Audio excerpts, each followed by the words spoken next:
Hello friends, नागपूर्णिमा foundation में आपका स्वागत है।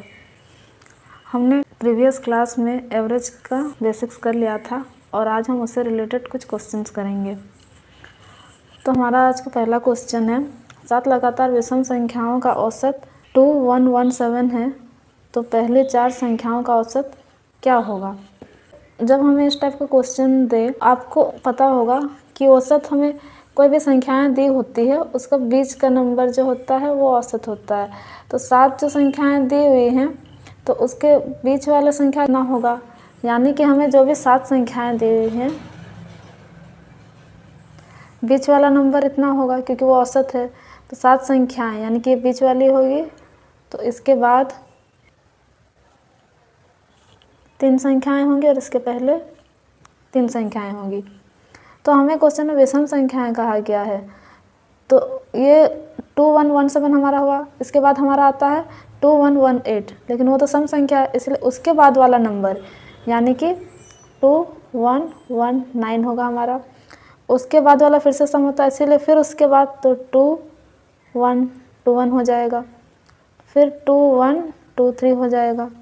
अब इससे कम जाएंगे, तो इससे कम में जाएंगे तो हम 2116 होता है, लेकिन वो सम हुआ।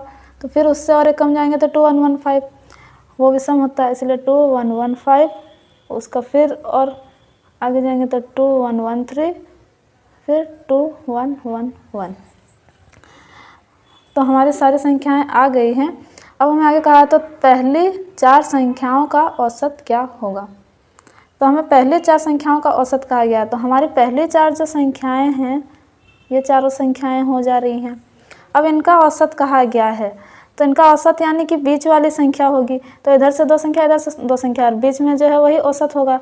तो 2113 और 2115 के बाद मतलब पहले तो 2114 आता है, इसलिए हमारा आंसर हो जाएगा 2114।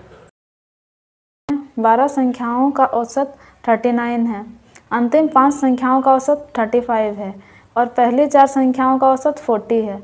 5वीं संख्या छठी संख्या से 6 कम और 7वीं संख्या से 5 अधिक है। 5वीं और छठी संख्या का औसत ज्ञात करें। तो हमें किन किन संख्याओं का औसत दिया हुआ है वो हम पहले लिख लेते हैं। तो हमें दिया हुआ है कि 12 संख्याओं का औसत, यानी कि 12 संख्याओं का औसत कितना हो रहा है, 39 है। तो हम अगर 12 को 39 से गुना कर देंगे तो सारे संख्याओं का योग निकल जाएगा। तो फिर हम इसको गुना कर लेते हैं, तो हमारा आ रहा है 468। तो यानी 12 संख्याएं जो हमारी हैं उनका योग कितना आएगा, 468। अब अंतिम 5 संख्याओं का औसत 35 है, तो हम अब अंतिम 5 संख्याएं उसका भी योग निकालने के लिए सेम वही करेंगे। 5 संख्याएं बोला है इसलिए 5, फिर गुना 35, तो हमारा ये आ रहा है 175। फिर बोल रहा है पहली 4 संख्याएं, इसलिए 4 गुना 40, तो इन संख्याओं का योग आ रहा है 160।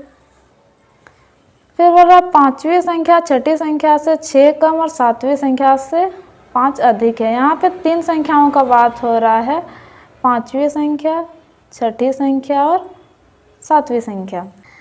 तो हमें क्वेश्चन के हिसाब से कहा जा रहा है कि 5वीं संख्या छठी संख्या से 6 कम और 7वीं संख्या से 5 अधिक है, तो हम चलिए 7वीं संख्या को x मान लेते हैं। तो फिर 5वीं संख्या क्या है, 7वीं संख्या से 5 अधिक है, तो इसीलिए x + 5 मान लेते हैं 5वीं संख्या को। और छठी संख्या से 6 कम है, यानी छठी संख्या जो 5वीं संख्या से 6 अधिक होगी, तो x + 5 में 6 ऐड कर दीजिए, यानी कि x + 11 आ गई हमारी छठी संख्या। अब हमें ये जो ये दो नंबर हैं इनका योग निकालना होगा और इससे घटाना होगा, तब हमें इन तीनों संख्याओं का योग कितना हो रहा है वो मिलेगा। तो इसे जोड़ लेते हैं हम। ये आ रहा हमारा 335 और हमारा 468 टोटल था 12 संख्याओं का योग, और हमें 5 और 4 9 संख्याओं का योग 335 आ रहा है। तो हमारे 9 संख्याओं का योग आ रहा था 335 और हमारे जो 3 संख्याएं बची हुई हैं उनका योग है 133। तो हम इन तीनों संख्याओं को जोड़ लेते हैं। तो ये हमारा x आ रहा 117 डिवाइडेड बाई 3, तो इसको काट देंगे तो हमारा आएगा 39। तो हमारा x 39 आ रहा है, लेकिन हमें क्वेश्चन में पाँचवीं और छठी संख्या का औसत बोला है। तो पाँचवीं संख्या क्या है, x + 5 है, यानी कि 39 + 5 यानी कि 44। और छठी संख्या बोला है, छठी संख्या क्या है, x + 11 यानी कि 39 + 11 ये हो रहा है 50। तो दोनों संख्याओं का योग कितना आ जा रहा है हमारा 94। और औसत निकालने के लिए कहा जाता है तो जितनी संख्या उससे भाग देना रहता है। तो 94 हमारा आया योग और दो संख्याएं हैं इसीलिए भाग देंगे, तो आंसर हमारा आ जाएगा 47।